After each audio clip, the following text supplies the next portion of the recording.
try and put this. I just want to have our live calls when it's most convenient for everybody. So maybe what I'll do in the next like day or two is I'll put out another post on school and just say, hey guys, of these five options, like what's the best two options you got? And I'll just try and shuffle the deck to help as many, get on lives as often as I can. Okay. Or when you guys have the most capacity or whatever. So before we jump in, I have maybe a little agenda. If you haven't already, one, um, if you So can make it, sorry. okay.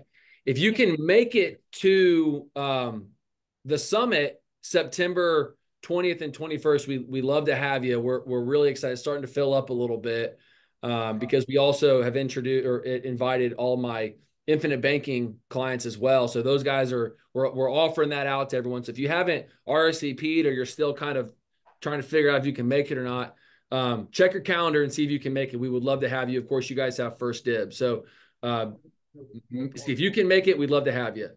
I Um, got a question about that. yeah, Where do yeah, we like? What's the hotels that are closest? Can you guys send out a list of options to stay, or at least the area in which we should yeah, look? yeah. I'll have Zane get on that. If I thought maybe we did that already, but we'll blast out something in the collective, and we'll also send everyone another email because we send an email out to a couple of guys, but it's got Yeah. the hotels, it's got the location of the event, it's got all this Okay. stuff going on. So we'll send that to you so you can have where like the website for the hotels, like all that stuff. It'll be all in there. All Yeah, right. I'll put that on my to-do list to do. Okay. Today. Perfect. Perfect. That's awesome. Okay. Awesome. Well, here's what I want to do. I just got off a call with Parker and Matthew. They've got a deal tied up. And also too, Rustin and Tim have a deal tied up too that I want to just kind of underwrite live as well as we'll just kind of go over it. Because Rustin texted me this morning, hey, can we go over this? I said, let's just do it. Let's just do it on the call today.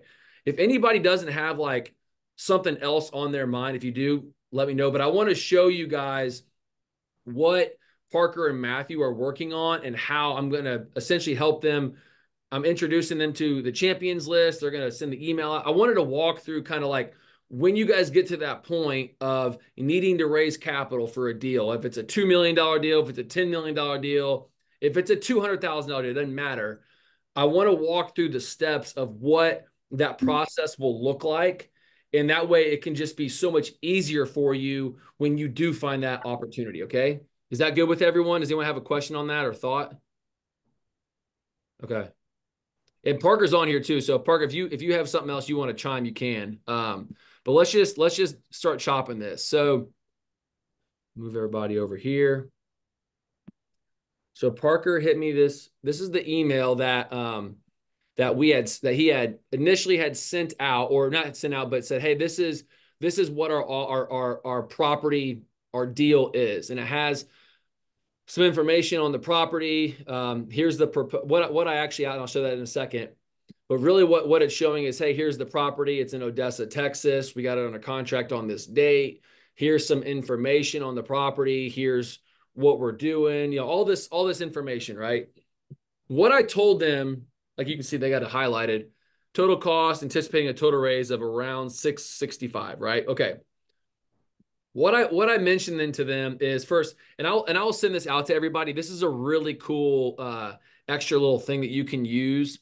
If you haven't heard of a book, it's called Story Brand, and it's by a guy named Donald Miller. I've read the book. It's really good. But what it talks about is how you can tell a story to sell a product to, or in this case, what we're doing is basically showing people how and why it makes sense to want to fund your deal and be an investor in your property. Okay, so what we're showing here before, as I said, when you initially send this email out, and again, I'll help write this. And I told Parker and Matthew this. I said, I'm going to create this for everybody. I'm going to create a template for everyone to where you're not going to have to come up with this. But I want to show how I'm getting down to this so you can like underneath philosophically and cerebrally see how and why this strategy makes sense. But before, most people, like if I got an email like this, right? Maybe like yourself, put yourself in investor shoes. CRE collective exclusive, some $1 million deal. Okay, cool. First of all, if I'm some guy that is a big wig attorney, I might not even know what absolute in means, right? So maybe I do, maybe I don't, but I've got money. So what I would do out of the gate is I'd say, this is an opportunity, an investment opportunity. Number one, I want to get out of the bat the objections, which I want to say this is a safe deal. This is a safe investment because boom, boom, boom, boom. This is a good deal. This is a good investment because boom, boom, boom, boom, right? Out of the gate, I want to knock down those two objections. But then I want to go into what this is called the brand script. And what you're wanting to do, and what, like I said, I will help piece this thing together, is we want to make sure that the email has a consistent rhythm, meaning we're going to first put ourselves and talk to the character. They're the hero of the story. What do they want? If they're a big attorney, if they're a small fish at an investment bank, if they're a teller at a bank, it doesn't matter. They most likely are all chasing the same thing. They want to have freedom of financial freedom and time freedom. They want to spend their time how they want. They want to cook their kids breakfast in the morning. They want to go on vacation and come back when they want, right? Whatever. Some around that. That's what they want to do. They want to have more money. They want it to be passive, all these things. But they've got a problem, and that problem is they don't trust anybody to invest their money. They don't have enough time to review deals. They don't have enough time to turn over rocks to find buildings. Whatever it is. They're a little nervous because they don't have somebody to trust. Well, then they come in and they meet a guide. They meet somebody like you or me that is the general partner. We're the investor. We're the expert in the room. We show them, hey, we totally understand. We have empathy for your situation. I mean, I can't imagine having $7 million lay around, but I totally understand why. Well, for you, you have a reserve of making sure you don't trust anybody because it's difficult to want to be able to, invest $500,000 in a project if you don't know them, you don't know the deal, all this stuff. But I'm a real estate professional. I'm an expert in syndicating real estate and buying great buildings that have triple net long-term leases. What that means essentially is that the building is predictable and has consistent cash flow, right? So you immediately create this authority. I'm going to give you a plan. What we're going to do is we're going to buy this property. It's located X, Y, and Z. It's going to have all these things that are attributed to it. If you scroll down into the proposal for finance, what it'll show, and then you include this page. It's got all this information on your request. If you go to your own spreadsheet, it's going to have all this information. You fill all that stuff out for them on the email. And like I said, I'm going to walk through doing that with everyone. And this is what we're going to do. Our agreement is we're going to do a 30% general partner, a 70% limited partner. We're going to do a preferred return. We're going to do a promote. We're going to do all this whole thing. And I'm going to call you to action. I'm going to say, this is the next steps below. If you have interest in this, reply to me or click on this link or whatever it is. And then we'll reach back out to you to gather your information to give you more information to see if this opportunity is for you.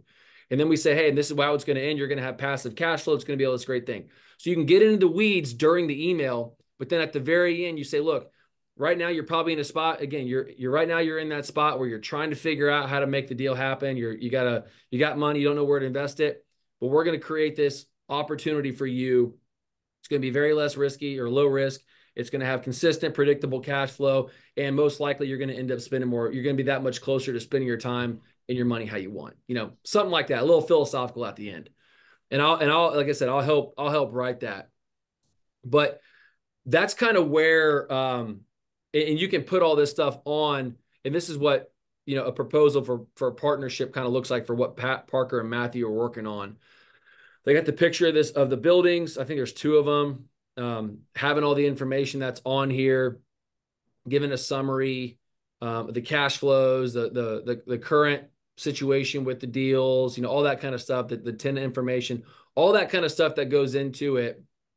And another thing I wanted to mention too, that I think adds a little bit of personal touch, because like I said, when I help you guys write this, we'll be able to just copy and paste this template.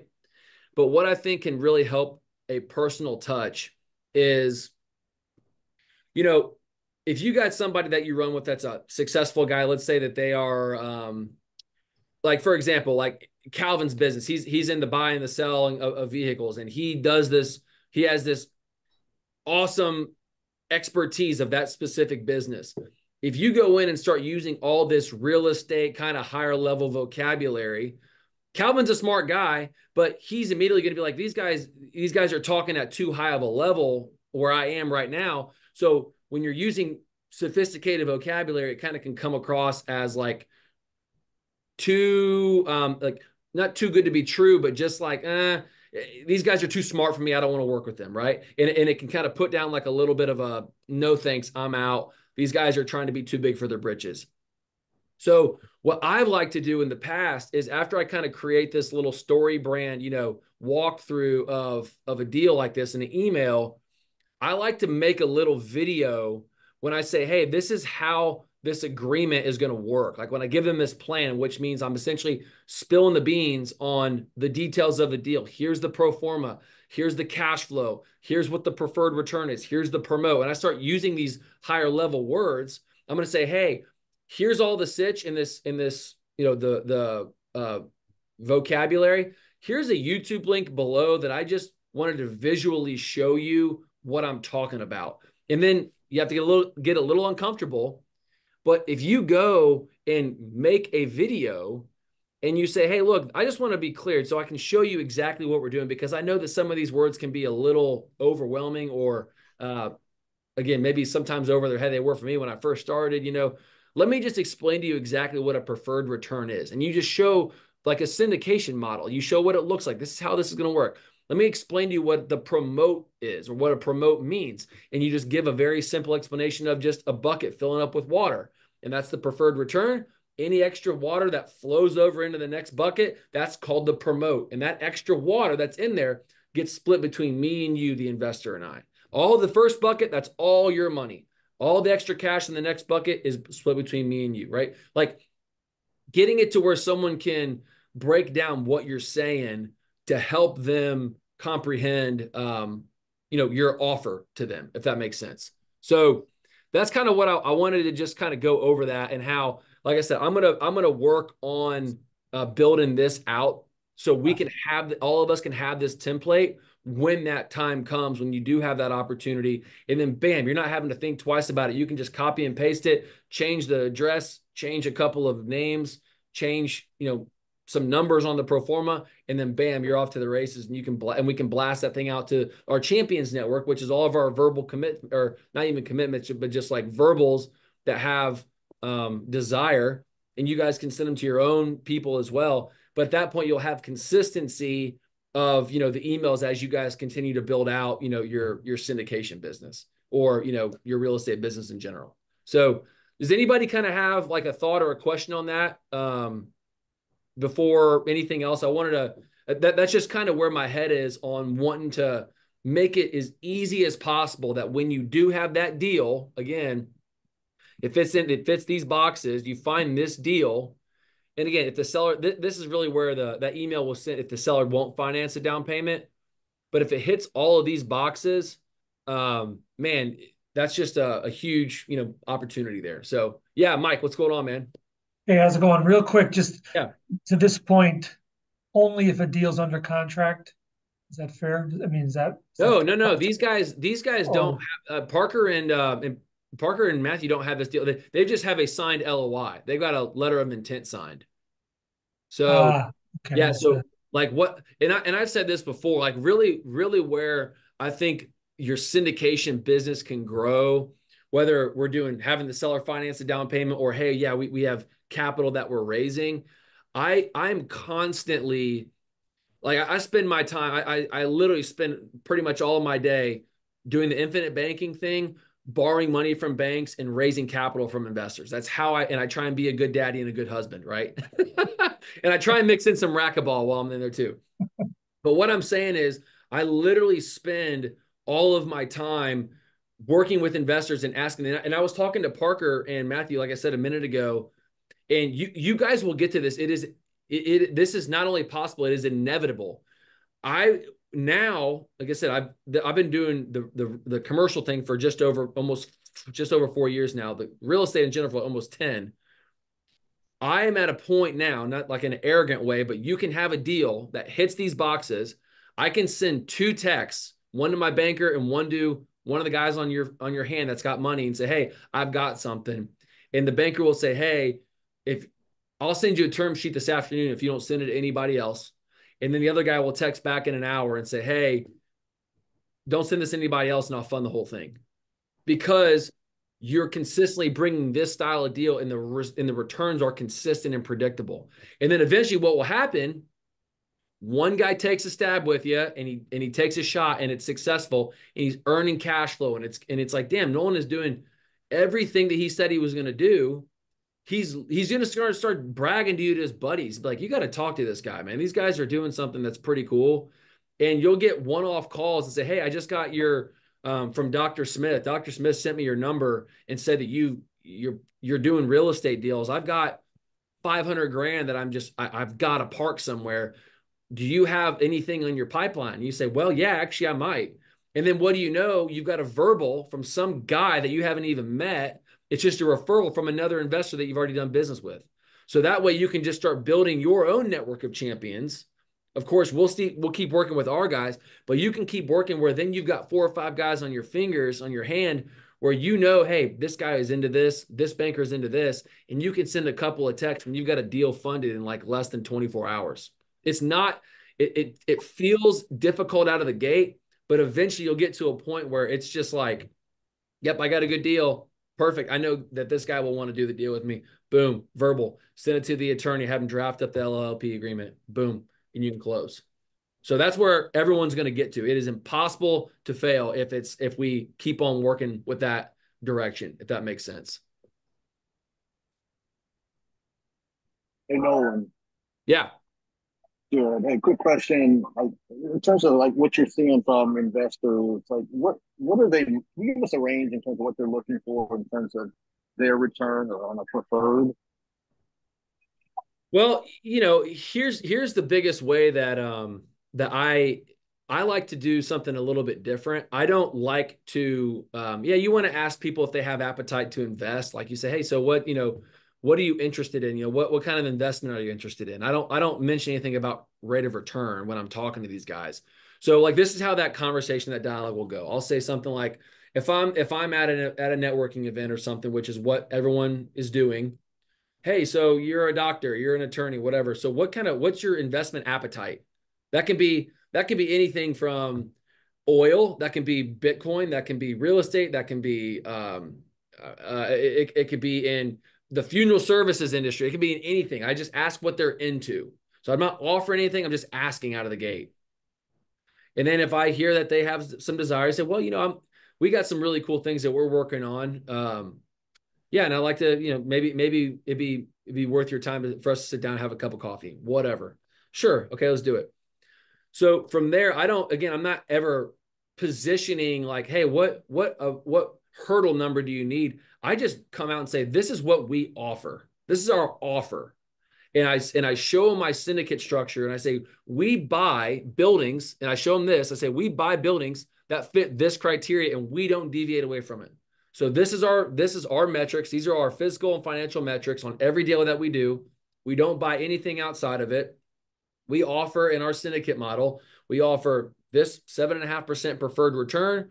We offer a 50-50% or 50-50 promote, which means you break it down in 3rd grade level.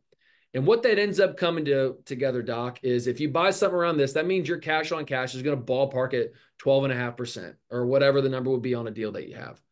But I never want to ask anybody for anything. I always want to offer them something. You know what I'm saying? Like even when we go to, and I've said this before with the banks, I had a guy ask me the other day, he's like, how do you get the bank to offer you or to ask, how do you ask the bank for a mortgage? And I'm like, you don't ask the bank for anything. Like, think about it this way. Put yourself in these shoes for a second. If I was to ask you, think about it, Russet, if I said, Russet, can I borrow $750,000 from you? And I just said that, right? Like, it doesn't matter if I'm like your brother-in-law, your brother, who you are going to say no. I would say no. I would be like, no, I'm not lending you $750,000. It sounds crazy. But if I was to say something to you like this, Russ, I said, look, Russ, I have a 28,000 square foot building. I have a renter has 7 years left on a triple net lease. The rents go up 3% every single year, and he's personally guaranteed that lease. He's got an awesome business. I would like to offer you a collateral. I'd like to offer you collateral in exchange for a $750,000 mortgage, and I'll pay you back principal and interest every month. So what I'm getting at is that like it was the same thing. The $750,000 was the same thing. It was just positioned differently. So maybe that's not for you, Russ, and maybe it is. I don't know. But what I'm getting at is like the way that you position what you're saying to somebody, it matters. The vocabulary matters. Instead of asking something, I'm offering them collateral in exchange for something else. So there's always like a quid pro quo there. So that's what I would always say, especially when you're talking, you're raising money with guys. You're not asking them. And also, too, I said this before, you're also offering people a really cool opportunity. Like everybody's wanting to buy stuff like this. Like we're all in this bit, like we're all wanting to find good deals with people that we can trust. It's hard to find that. So when you're able to be that plug and be that guy or gal that says, hey, I've got something really strong and I'd like to offer you the opportunity to invest in it. That's way different than asking someone for $100,000. It's totally different.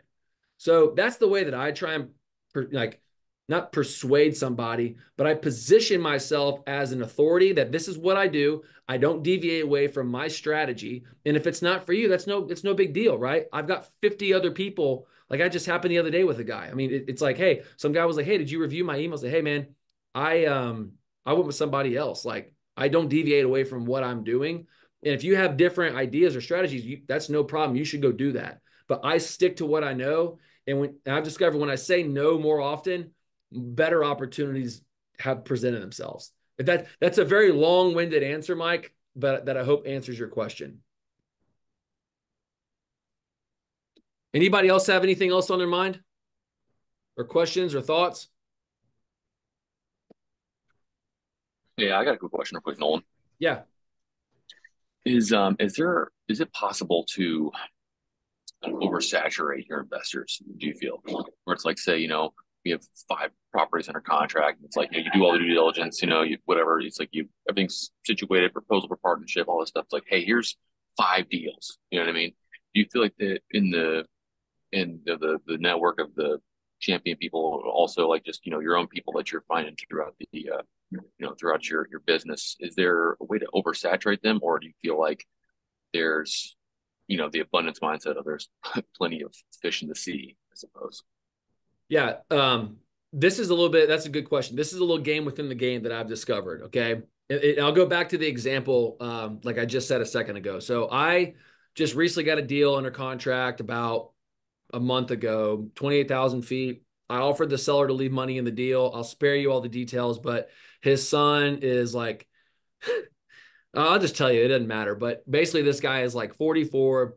He's kind of overweight. He's like a Dungeons and Dragons expert, like one of those types of guys. Not knocking it, just what it is. Him and his dad are like in the auction business, and the dad is going gangbusters, but they're partners. And his son is about to marry this girl who's like 50 years old with some kids, but he's getting married for the first time. I think this is the first girl he's ever dated. Whatever, doesn't matter. But I went and offered him to leave money in the deal, and he's like, would you mind if I offered him to leave $275,000 in this deal? It's almost a $1.1 million building, $1.075 million. I offered him to leave 25%, which is $275,000. I offered him to leave that money in the deal. I'd pay him 6%. I did the math, and he's going to pay, if he didn't do it my way, he's going to pay about $180,000 in taxes, right? In capital gains after everything goes done, everything. Well, he talks to his son, and his son says, he actually came back and offered me, hey, can I leave $450,000 in the deal? And I was like, yeah, you can. So I was like, hey, just to be clear, I'm going to go have my attorney draft this mortgage. Like before, confirm with your son that like we're going to do, because I'm not going to pay some attorney $500 for a doc that I'm not going to use. He's like, yeah, let me go talk to my son to confirm we're partners, whatever, but it shouldn't be a big deal. He comes back, he calls me and says, look, had a change of heart. My son is going to buy this house and he needs the money and this and that. And so he tells me so he gave me that whole story about his son and this girl, right? And the kids and stuff. And I was like, his name is Jerry. I was like, all right, Jerry, so just to be clear, you're going to pay 100. It ends up being a little bit more or maybe a little bit less. It's part of it. It doesn't matter. But it's like, just be clear, you're going to have to pay $160,000 in taxes and like in exchange. So, and your son's going to have like, he's going to take all this money and you're going to pay all his taxes. So your son can buy this house with this girl. Just to be clear. He's like, yes, I am, Nolan. I was like, so, and then I kind of got I said, so just to be clear, in this case, you're powerless. He's like, I'm powerless. I was like, oh my God, dude, that's a bad look if you got a man saying that. But to answer your question, that's a full circle. What I did is, like I said, I've got a couple guys on my phone that I knew I could call that would immediately want to fund that down payment of 275. And the way I'm structuring that deal is I'm having them come with the 275 and I'm going to, borrow the money. I've got the debt already lined up. And then we're going to split the equity 50-50. And I'm going to give them all the cash flow until their principal is repaid. Because I know that the building's value is probably closer to 165, 17, and I'm buying it for just under 11. So I know that once I, I'm doing a sale lease back. Once I re-tenant the space, the building will jump in value and I'll refi his equity out. So then him and I both own it, and then I'll get 50% of the cash flow versus having to deal with the promote and the preferred return, all that stuff. I'll just split up down 50-50. So it's like my opinion, it's a different play. But to answer your question, Parker, sorry, I had to give that whole background. But I think it can build up to this. But in that situation, I knew I had a couple of guys that would immediately fund that. And so what I did is I sent it out to 3 other guys anyway.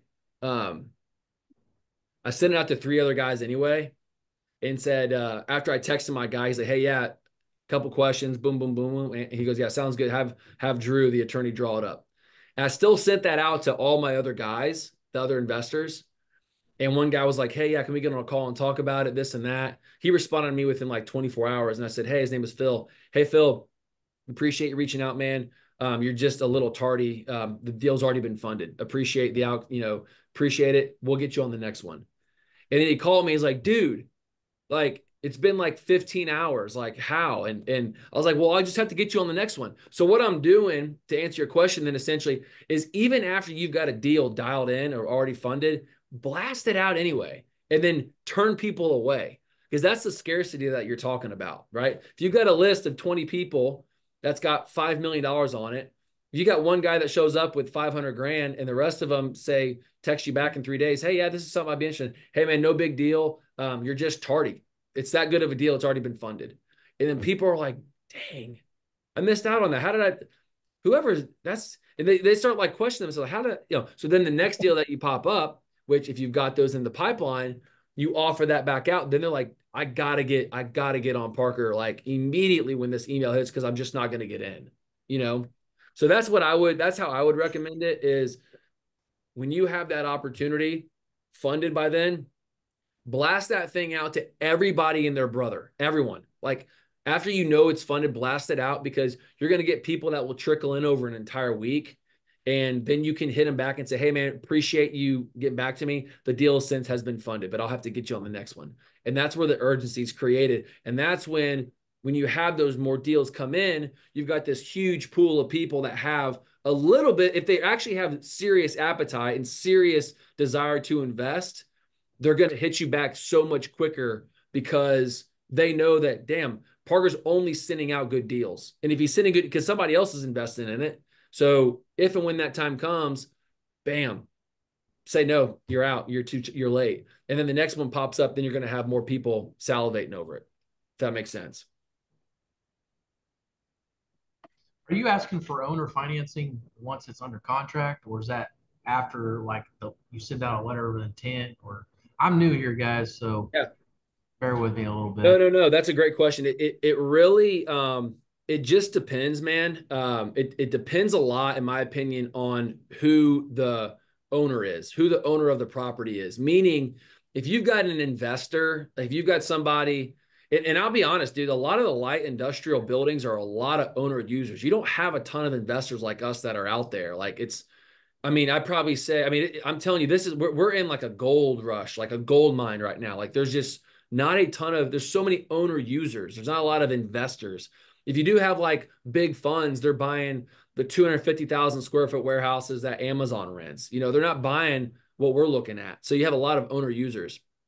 And so what I like to do, depending upon, I like to discover who the owner is first, figuring out, again, if they're an investor or a user. But if they're a user, I know that they're going to have they're going to have a capital gain issue. So you can do it a couple different ways. I kind of prefer to go in and just tie the deal up with a great deal. Like, again, if you know that the building is worth $1.5 million and you can tie it up for 900 grand, I would not spook anybody by offering seller financing on the letter of intent. I would say, yep, I'll buy it for 900 grand because you know the market rent is $6 a foot and that values the building at $1.6 million. So you already got another 40% of equity. So what I would do is I'd say, yep, let me tie the building up for $900,000 or whatever the number is. And then what I would do after you tie it up and you're under contract, that's when I would go and create, if you look on here, our seller financing calculator, and you do all this math and you print this whole thing out and you show the seller, you sit down with them and say, hey, look, and this is where it can get like kind of like where the rubber meets the road. This is where the magic happens. You sit down with them and you've done the math, like you see what the math is, and you say, look, we can do this deal the normal way. You know, that's you. If it was anybody else, you just want to go drink Mai Tais on the beach, like whatever, no problem. This is how most people do deals. I'm a real estate professional. This is what I do for a living. I purchase assets like exactly like what you have. Couple things. Most of these owner users, they don't think about this, but they're probably, again, they're running a business out of there. They're going to sell their business. They're going to retire. Again, they're going to go drink Mai Tais at the beach. They don't think that, yeah, now they have a war chest of cash when they sell their business and property, but that was probably the largest asset that they owned. And then now it's a race against time because they don't have any new money coming in every month because they just sold their business as well.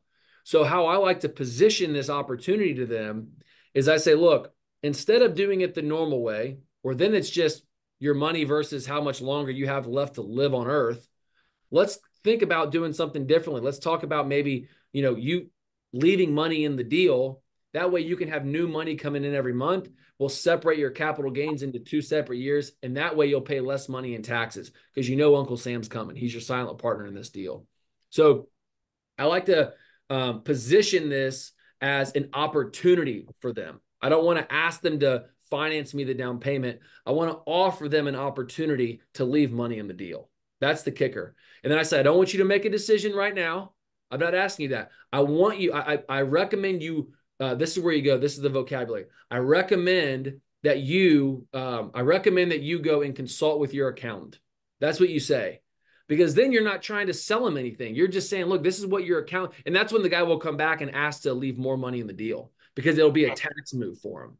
Right, his accountant's going to tell him the same thing you're telling him. Exactly. So then what happens is when the accountant comes back, and says, dude, you should probably consider leaving like a lot more in the deal because of the taxes. Then what that's going to happen is it's going to create an oxytocin release, which is the bonding chemical in your brain. It's going to create an oxytocin release with that cell. He's like, this guy is legitimately trying to help me. And then what you can do on top of it is you say, look, like I said, I'm in real estate. I do this every day of the week. And if and when you have a situation with this capital gain problem that you're going to have, we have professional expert brokers on the 1031 exchange, which is as you guys know, it's a way to defer taxes into the future by taking one property and exchanging it for another. You can say you don't have to be an expert on it. And honestly, I'm not an expert on it. That's why I hired this out to a third party that we partner with that helps people like you in your situation create new streams of cash flow and pay zero in taxes. That's what we offer our sellers. So if you go in with more of a servitude and like an offering to people, what it ends up doing is creating this relationship bond with your seller. And then when they go have their account agree with you, dude, they will be eating out of the palm of your hand, dude. Like out of the palm of your hand. It's crazy. It is crazy. Like I said, the guy, like Jerry, he apologized to me. He's like, dude, I don't know what to tell you, man. Like my son I think that's the first time he got lucky. So, so he was like fired up, I guess. So he goes, he'd rather pay the taxes than create new money. But that's not the point. But That's kind of the way that I do it. And now again, I'm not an expert, but when it's positioned all this kind of way and you become a consultant to your seller and you're not trying to pin them against each other, like you versus me, it's really you and me versus the government trying to keep all the money out of their pocket and ours.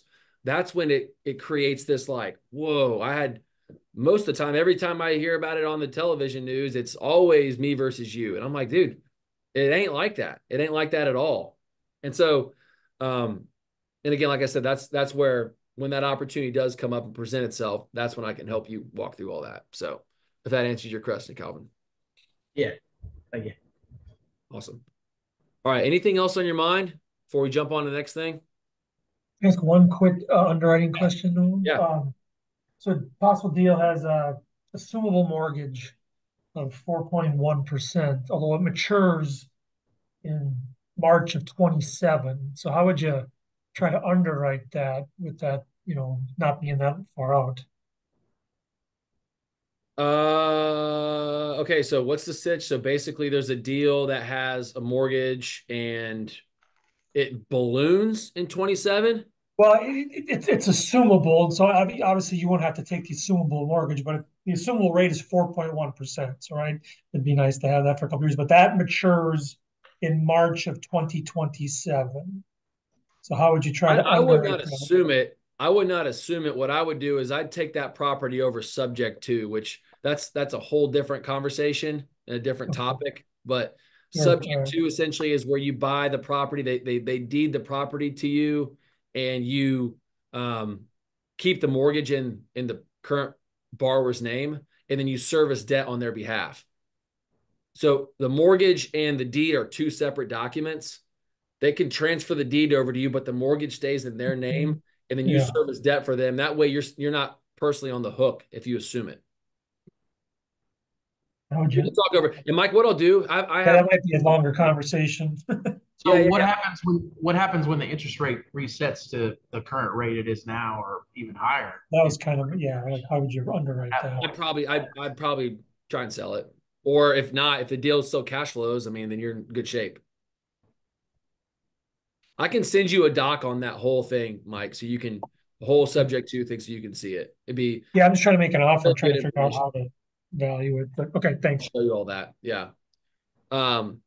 Let's do this. I want to run over, like I said, Russ had texted me this morning. I want to run over a deal that they're working on right now. Let's see here. And I'll be honest, I have not really looked at this yet. So this is going to be kind of a live go at. If Rusty, you want to kind of give us a quick overview of what we're doing, what we're looking at here. That way I can get a general idea. You want to give me like the quick 30,000 foot view? Yeah. It's a vacant. Let's see. Yeah, this one's the vacant deal, right? Yeah, vacant deal. It Awesome. can be divided into 3 spaces. It's already got the walls up and everything, so you can rent it out 3 different ways, or you can rent it all to one, 26,000 square feet. We submitted an LOI just for the lender to, or the owner to finance just the down payment, and they came back with wanting to finance the entire thing for 10 Oh my God, years. that's awesome. Is it? Yeah. So we didn't know. We didn't know if that was okay or not, and we were kind of confused. Didn't know what to do with that. That's right. So yeah, he's Is this the one that? Yeah, 6% interest for 10 years, and On a 10-year amortization. see, that was the question. That's what we didn't know. No, we talked to Zane a little bit, and it was like, okay, well, it kind of seemed to him like it was interest only, but it kind of seemed to me or us like it was like the whole amortization. We haven't gotten back with them at all. It's been, how long's it been? It's been a minute. It's just last Friday. Yeah. So, because we've just been kind of trying to figure out what we were going to do with this. Well, And the let's do good it. thing about it is that it's in an area in which no more industrial buildings can be built. And so what's there is only what's there. And Nice. so the place next door, those tenants are leaving, and that building is for sale at $200 a square foot. This one is like $84 a square foot. That's This awesome. guy's very motivated. He wants to ride off into the sunset, the whole bit. Man, that's great. Okay. Well, that sounds good. Let's do this. Okay. So the way that I'm thinking about this out of the gate Is he pretty hung up on a number, a purchase No. price? No. Mm-mm. So let's just say this is Bright. I'll spare all the details of like this address and stuff because that's like not important. It's not important. So that's not important. Just say Georgia. Just to okay. Square footage, is it on here? Let's see, 26,000 feet, or is it a total? Is Oh, that wait. Is this one? Oh, that's the wrong one. Sorry. this My the bad. right one? Is this what I'm looking at? 26,000. Yeah, that is the 26,000. one. Yeah. Oh, another thing too is that front office space right there. Oh, yeah. They just spent $300,000 redoing that front office space. Wow. This used to be a glass company, and so the office space is all glass now. It looks really nice. No, It's like does look 4,000 nice. square feet of just a beautiful glass work. Okay. All right. So let's do this then. So 20, you said 25,000 feet, 26. 26,000. And you said the market, let's just say the value of the land. Let's say it's 250,000. It could be more or less. That's not really that important because it's just more for depreciation, but okay. Now you said what the market rent is, looking at your email, is anywhere from, or what they said on here. Yeah, that was from the leasing agent. We already spoke with the leasing agent about it. Nine- So $9 to $12 a square foot in that area. All right. Well, let's just run it at 9. Let's just run it at $9 a foot. Just that's not right. 18, maybe 20 grand, maybe. I went to public school, y'all. Sorry. All right. They're asking 2.2, I think you said. Yeah. Okay, let's do the 2.2. Okay, so right now, just straight out of the gate, just quickly looking at the deal. Man, he said he wants to do 100%. I mean, that's amazing. That's awesome. Okay, no, he wants to do 20 to 35 or 20 to 30% down payment, and then he wants to finance the Okay, rest. got it. Understood. Okay, well, that's awesome. So let's just leave it at this. Loan to value 75 or let's do this 25%. So just to be clear, he wants to finance 75%, and you guys put money down, correct? Yeah, for 10 years. Cool. All right. So I would look at that as my way I think about this is I would try and amortize it over like 25 years with a 10-year balloon. That's the way that I would try and initially, but let's say 20 years just for round numbers. So that's not correct. Let's do it this way. Just because the math's going to be different. Because you're going to pay him, and then this money is going to be safe. Did he say what interest rate he wanted? 6%. 6%. I mean, that's amazing. Yeah. Is he wanted to do, because I'd offer him interest only. I wouldn't even offer amortized. I'd just say, hey, 10 years of interest only. And then after 10 years, I'll write you a check for 250 or for the 500 or whatever that I owe you. So I'm looking at it. It's rough. Let's say it brings in $20,000 a month. And it could be higher if it's $12 a foot, but we'll just be on the conservative side. I mean, I'd go in and just offer him 2 million, just see what the number would look like. 2 million bucks, 12 cap, swing for the fence, see what happens. One thing you got to consider too is if you're going to have this, let's see, where is it? My 70% if it's vacant, you got to consider your leasing commission. So if this building is vacant right now, and I could just do the math quickly, but let's say you have somebody sign up and it's annual income of basically 240,000 times 5 years, call it $1 million, whatever that number is, $1.5 million or $1.250 million. You just multiply that by 0.045, and that's going to equal roughly your leasing commission of what it will take to lease that space. And so, again, I don't have that number off the top of my head, but you can check that out. So the way I would offer on this is I'd start out at $2 million, just offer it, knowing that you'd write a check. He's going to want a down payment. What I would do is I'd have him subordinate his down payment position, meaning you have the bank show up with a 25%. So on a $2 million building, you have the bank. Yeah. put set 500, you have a $500,000 mortgage from the bank, from Community First, and then you have him subordinate his lien position or his seller financing portion behind the bank, and then you can get that deal done all day long. Does that Okay. make sense? Does that make sense what I'm saying? I think so. I think, yeah. It's funny you said that because I actually spoke, I've been reaching out to bankers and lenders. I spoke with a lender today and just to see if they did something like that. And he was like, oh yeah, no way. I don't even know somebody that would do that. So that seemed The like bank? a far out answer from the lender that I spoke with this morning. Wait, your lender said that they wouldn't do that? That's what he said. That's wild. I've got No, three he's not. that would do that for you right now. No. Okay. Oh, Yeah. Yeah, This you was don't just a you don't guy have to else. worry about the lenders. You don't have to worry about the lenders. I got the guys for you. Do we keep it at 10 years or do we go 20 years like you said? You said 10 years with a balloon payment, right? Interest I only. mean, go. So you would go 10 years on his second position mortgage. So what that means for y'all, I mean, it'd be awesome because, I mean, literally after 10 years, your rent, I mean, think about it. I mean, think how long this is going to go. I mean, this rent is going to increase. I mean, dude, you're talking about like this building being worth, $3.3 million in 5 years, basically. Imagine what it'll be worth in 10 years when you refinance. You take one more mortgage out for 500 grand, pay off, your seller, and you're still in that building for no money, and you're just bringing in some, pretty significant cash flow, $89,000 a year in the first year. Pretty strong. Awesome. Actually, it's gonna be a little bit less than that. Sorry, but 60 grand a year, but still.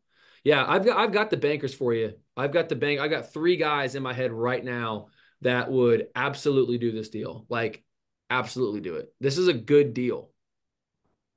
If you get this guy, so here's what I'll do is I'll help you craft that email back to them or your response to them. But very simply, offer $2 million, the seller to finance $1.5 million.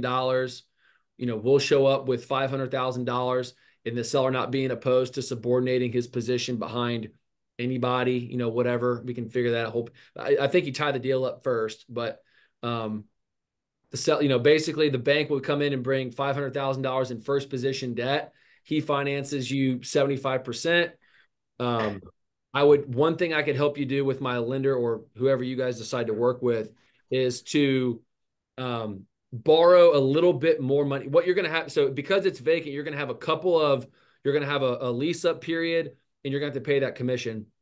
So what you can do, this is a game within the game too, is if you had to do rehab or anything like that, you just inflate your and again, this is from my banker, so I'm not even coming up with this, but he's like, inflate your scope of work. That's going to allow me to lend you enough money to pay your leasing commission. So if you got 50,000 in rehab, come up with something that's not like a monopoly number, but come up with like $134,000 of rehab. He'll lend you 80% of that. And that's extra change is going to be enough to pay your leasing agent commission to lease the space. So you're not coming out of pocket on the leasing side.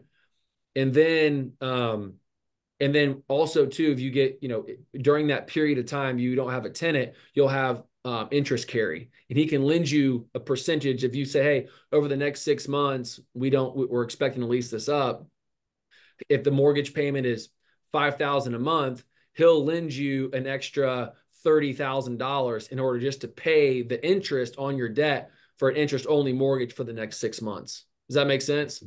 I think so. Yeah. Well, you're just not coming out of pocket right out of the gate buying a vacant building. Like that's how I discovered you just do it. Like you just borrow a little bit more money from the bank that's lending you money, and you just take that extra 30 grand of time that it takes to rent up the space. That's just interest carry. That's how all these developers do it. Like that's kind of that vacancy game. Have you tried leasing on CoStar yourself just to save that leasing commission? I mean, a lot of times they just put a sign up and. Oh man, I do Facebook CoStar. Marketplace. I do Facebook Marketplace. Facebook Marketplace is like night and day better. It's like night and day better. Really? I mean, I don't even know if I can log in on here, But if I showed you like my, let me see if I can pull up. I just thought it was crazy. Like I got a retail place I rented in Okmulgee, and they wanted, you know, all this money to lease this property, and I hadn't even collected the rent yet. And I was like, well, what the heck? But I ended up just putting on CoStar and got a tenant in there, and they've been in there for the last couple of years. But I mean, Calvin, how much are you paying for CoStar? Is it about $1,000 a month usually? you can list on CoStar for free. I know that for Oh, sure. interesting. Well, if you pay for like LoopNet or anything like that, I have a buddy of mine that he's like not a real estate agent, but he listed his property on LoopNet, and you pay like $100 a month, and it will like track how many guys click it. It's got like all those metrics and stuff that you might be interested, but it saves all their emails, whatever. But yeah, I put it on Facebook Marketplace, and I've gotten like a lot of leads, like a lot of local leads, actually. So that ends up being, I think it's another thing that you can couple with having your leasing agent that can blast it out to like more of like a national level. And then you can put it on Facebook Marketplace and have it like more at a local level, if that answers your question. Cool. All right. Anybody else have thoughts or questions? I know we're starting to finish up here. I want to make sure we're all on the same page. I want to answer everyone's questions. Anybody else have anything else? So if we're looking at a deal or whatever, and we're wanting someone else to get eyes on it, do we send this to, what's a good email or person to send this to? Do we run it by each other, or how does that? Yeah. So Calvin, I'll Zane. I've got one right now I'm kind of looking yeah. at. Yeah, Calvin. So when we get on our weekly calls, I know you just joined, Yeah. and our first call is what on Monday. Is that when we planned it? Yeah. Yeah. Yeah. So we'll go over everything on Monday, and then of course you have my number as well. So anytime you have deals, whenever any of our members have deals, and they're working with me one on one each week, you're gonna send it over to me, in an email or just text it to me, and we can plan a time to even get on a call and talk about it. All right. Sounds good. Yeah. Yeah. Thanks, 100%. Zane. Cool. Thank you so much, guys. Appreciate your time and all the information. Look forward to sending this out, and we'll let you know what happens. Yeah. Anybody Nice else that meeting has, everybody. yeah. I appreciate the input on Yes. putting the sign up too, buddy. Awesome. Awesome. Yeah. And anything else, make sure that if y'all are going to be able to make it to the event, let us know. We're just We're fired up. We can't wait. We're really excited. We've got it's going to be a great time. It's just going to be a great time. We've got the whole thing set up. It's like all done. It's ready to go. So we're excited to see everybody. So yeah, we'll be there. Cool. All right, everyone. If anyone else has thoughts or questions, just holler at us. We're always here for y'all. Anything that's on your mind, let us know. We'll be available, Zane and I both. And we're excited for what's next. Keep it rolling, everyone. Thank Thank you. you. Bye. All right, y'all. Thank you. Thanks. Thank See you. you.